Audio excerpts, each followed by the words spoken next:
Hello दोस्तों, कैसे हैं आप। दोस्तों, देसी सेंस की आज की वीडियो में बात करेंगे उन कार कंपनियों की जिन्होंने सबसे ज्यादा अपनी कारें बेची हैं भारत में अप्रैल 2025 में। देखते हैं इन कार कंपनियों का रैंक क्या रहा है, इनकी सेल कितनी रही है और इनकी सेल पिछले साल के कंपेरिजन में कम हुई है या ज्यादा हुई है। वैसे तो जो कार कंपनियां हैं इन्होंने इंडिया में काफी ज्यादा कारें बेची हैं, काफी अच्छी सेल हुई है, लेकिन सारी कार कंपनियों की सेल है पिछले साल के कंपेरिजन में अच्छी नहीं हुई है। कुछ एक कार कंपनियों की सेल ज्यादा हुई है, कुछ एक कार कंपनियों की सेल काफी कम हुई है। तो क्या रैंकिंग रही है, क्या सेल फिगर्स रही है, ये सब जानेंगे देसी सेंस की आज की वीडियो में। लेकिन मेरी गुजारिश है, अगर आप चैनल पे नए आए हैं या फिर उसको अब तक सब्सक्राइब नहीं किया है, चैनल को सब्सक्राइब जो कर लें, साथ में बेल आइकन वाला उसको प्रेस कर दें, ताकि चैनल पे जब भी कोई ऐसी इन्फॉर्मेटिव वीडियो अपलोड हो उसकी जानकारी को सबसे पहले मिल जाए। तो दोस्तों, अगर बात करें अप्रैल 2025 में अपनी सबसे ज्यादा कारें बेचने वाली कार कंपनियों की, तो नंबर 20 पर है वॉल्वो, जिसने 119 यूनिट बेचे थे अप्रैल 2025 में, जो कि 29 यूनिट कम है पिछले साल के कंपेरिजन में, यानी कि अप्रैल 2024 के कंपेरिजन में। इस हिसाब से इसकी जो सेल है लगभग 20% टूटी है। और XC60 जो मॉडल है वॉल्वो कारों का, वो सबसे ज्यादा बिकता है भारत में। नंबर 19 पर अपनी कारें बेची है जीप ने, जिसने 281 यूनिट बेचे थे, जो 115 यूनिट कम है पिछले साल के कंपेरिजन में, और इसकी सेल लगभग 30% टूटी है। जीप कंपस है भारत में सबसे ज्यादा बिकती है। फिलहाल इसका जो नया मॉडल आया था उसके बावजूद भी इसकी सेल है काफी कम होती है। अपनी कारें बेचने वाली 18 नंबर पर कंपनी ने BYD, जिसने 346 यूनिट टोटल बेचे थे, जो कि 120% से ज्यादा है पिछले साल के कंपेरिजन में, और ये प्योर इलेक्ट्रिक कारें ही बेचती है भारत में। फिर भी देखिए ठीक ठाक इसकी सेल हो रही है। नंबर 17 पर अपनी कारें बेची है सेक्ट्रॉन ने, जिसने 386 यूनिट बेचे थे, जो कि 139 यूनिट कम है पिछले साल कंपेरिजन में। उसकी जो सेल है लगभग 26% टूटी है। C3 इसके सबसे ज्यादा बिकने वाला कारों का मॉडल है। नंबर 16 पर अपनी कारें बेची है JLR यानी जगुआर और लैंड रोवर ने।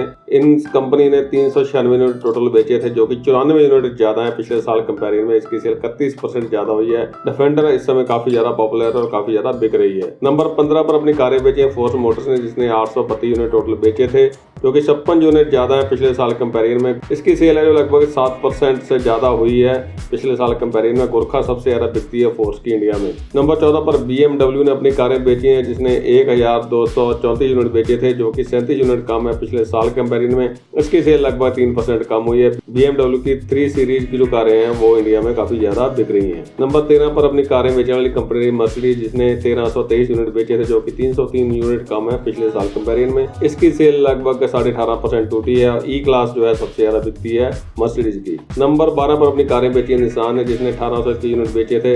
इसके जो यूनिट बेचे हैं 437 यूनिट कम बिके हैं पिछले साल कंपेरिजन में। सेल लगभग 19% कम हुई है। मैग्नाइट है जो लगभग बिकती है, एक्सट्रेल की सेल तो कोई ज्यादा खास होती नहीं है।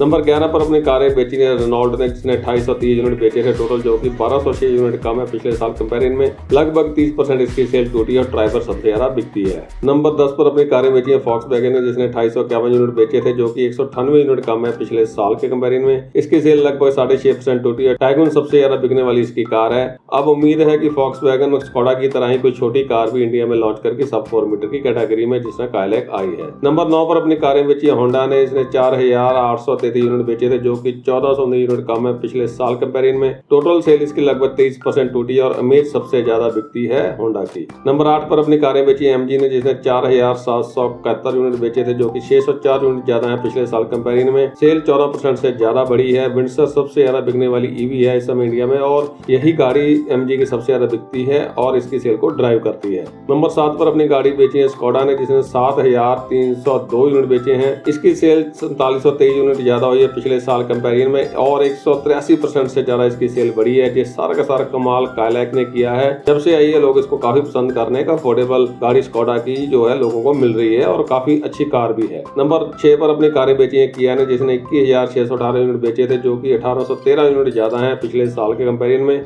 इसकी सेल लगभग 9% ज्यादा हुई है। सेल्टोस इसकी सबसे ज्यादा बिकती है। काइलैक और सेल्टोस टॉप 25 सेलिंग कार्स में भी आती हैं। नंबर 5 पर अपनी कारें बेची है टोयोटा ने, जिसने 23,344 कारें बेची थी, जो कि 3,167 यूनिट ज्यादा है। टोयोटा की कारों की सेल लगभग 16% ज्यादा हुई है पिछले साल कंपेरिजन में। इनोवा, क्रिस्टा और हाईक्रॉस सबसे ज्यादा बिकने वाली गाड़ी है टोयोटा की इंडिया में। नंबर 4 पर अपनी कारें बेची है हुंडई ने, जिसने 43,642 यूनिट बेचे हैं। इसकी सेल लगभग 5,500 यूनिट कम हुई है पिछले साल कंपेरिजन में। सेल 11% टूटी है, जबकि इसकी जो क्रेटा है अप्रैल 2025 की नंबर 1 कार है बिकने में, लेकिन ओवरऑल सेल है गाड़ियों की काफी कम हुई है हुंडई की। क्रेटा इलेक्ट्रिक भी आई है, उसकी सेल भी काफी ठीक ठाक हो रही है। नंबर 3 पर अपनी कारें बेचने वाली कंपनी टाटा, जिसने 44,065 यूनिट बेचे हैं अप्रैल 2025 में, जो कि लगभग 250 यूनिट कम है पिछले साल कंपेरिजन में, और इसकी सेल है 6% टूटी है और इसकी नेक्सॉन है सबसे ज्यादा बिकने वाली कार है हाल फिलहाल में। दोस्तों 2 नंबर का मुकाम दोबारा हासिल किया है महिंद्रा ने, जिसने 48,405 यूनिट बेचे और इसकी यूनिट्स की जो सेल है लगभग 9700 ज्यादा हुई है पिछले साल कंपेरिजन में, और सेल है 25% ज्यादा हुई है। स्कॉर्पियो सबसे ज्यादा बिकने वाली कार है महिंद्रा की, टॉप 10 की लिस्ट में जो हमेशा बनी रहती है, और जो महिंद्रा की नई इलेक्ट्रिक कारें आई हैं उनकी सेल भी ठीक ठाक हो रही है। नंबर 1 पर अपनी कारें बेचने वाली कंपनी मारुति हमेशा की तरह, जिसके 1,38,021 यूनिट बिके थे, जो कि लगभग 1150 यूनिट कम है पिछले साल कंपेरिजन में। इस हिसाब से इसकी सेल थोड़ी सी कम हुई है, लेकिन मारुति की स्विफ्ट है वो सबसे ज्यादा बिकने वाली कार रही है, लेकिन वो नंबर 1 कार नहीं थी अप्रैल 2025 की, जो कि क्रेटा थी। तो दोस्तों ये थी लिस्ट उन कार कंपनियों की जिन्होंने अप्रैल 2025 में भारत में सबसे ज्यादा अपनी कारें बेची हैं। अगर आपका इस वीडियो में दी गई जानकारी के बारे में या वैसे ही चैनल के बारे में कोई सुझाव है, कोई फीडबैक है, उसको कमेंट बॉक्स में लिखकर जरूर शेयर करें। साथ ही मैं दोबारा गुजारिश करनी चाहूंगा कि अगर आप चैनल पर नए आए हैं या फिर इसको अब तक सब्सक्राइब नहीं किया है, चैनल को सब्सक्राइब जरूर कर लें, साथ में बेल आइकन बना उसको प्रेस कर दें, ताकि चैनल पर जब भी कोई ऐसी इन्फॉर्मेटिव कंटेंट वाली वीडियो अपलोड हो उसकी जानकारी आपको सबसे पहले मिल जाए। इस वीडियो को जहां तक देखने के लिए आपका बहुत बहुत धन्यवाद।